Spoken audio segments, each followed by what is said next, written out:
Hello friends, it's Terry with Terry's Mailbox, and today I'm presenting for the Funky Junkie Boutique. We kind of have a theme going right now that's friendship. So I created this fun tag. It's got kind of some crafty things on it. It's got a couple of lady friends on it. And again, it's my ode to my crafty friend Heidi. So again, the first thing I've got is an Etcetera tag. I've got the heavyweight cardstock. I've got the brush strokes, fragments, and then miscellaneous dies that I've all cut pieces to create this fun and very colorful tag. So the first thing I did was I grabbed my friends here, and I'm going to go ahead and color them using distress crayons. So I'm kind of at a point where I've collected a lot of things, don't use them all that often. I really need to use my large collection of paper dolls and, of course, my distress crayons, because they are drying out. And, like Tim says, use your stuff. When I need to buy more, I'll just buy more. But again, I really needed to start using these. I don't like to put these on my craft mat and then pick it up because I think it dilutes the color. So I would much rather color directly on the paper dolls and then take a wet paintbrush to it to kind of smooth things out.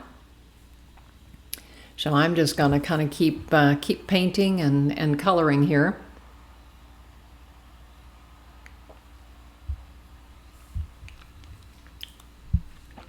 Still just coloring. I love these paper dolls. I just think they're so much fun, but I've always liked antiques and vintage things, so these are absolutely right up my alley. So we'll go ahead and finish brushing.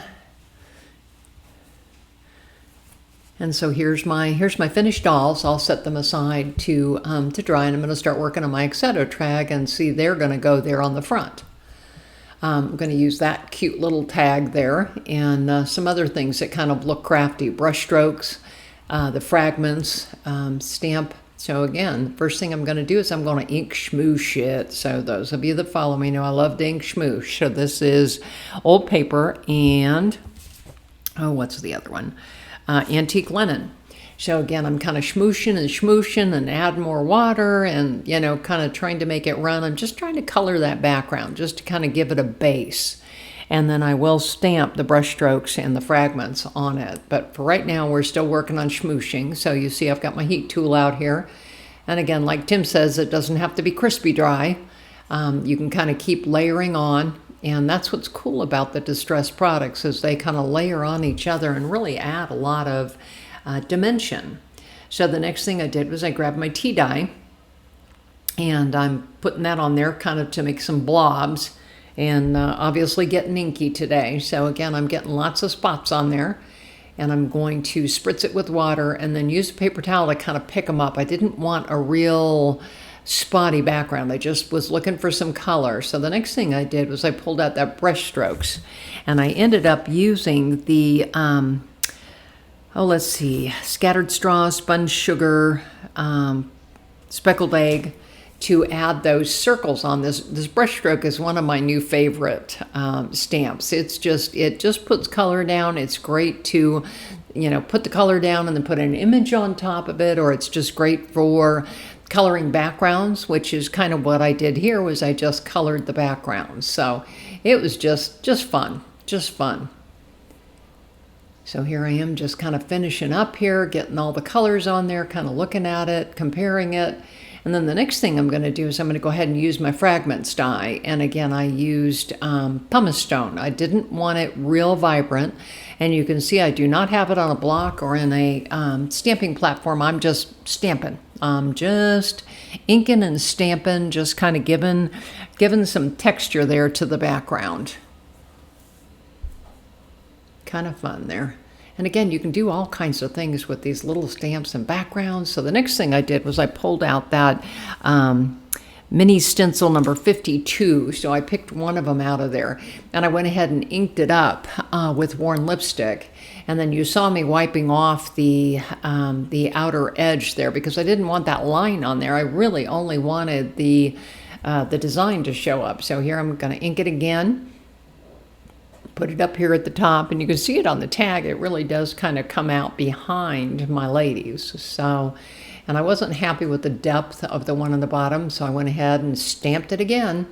So isn't that cool? I think that's really cool, the way you can just stamp with the stencil. So again, my ladies are going to go on there.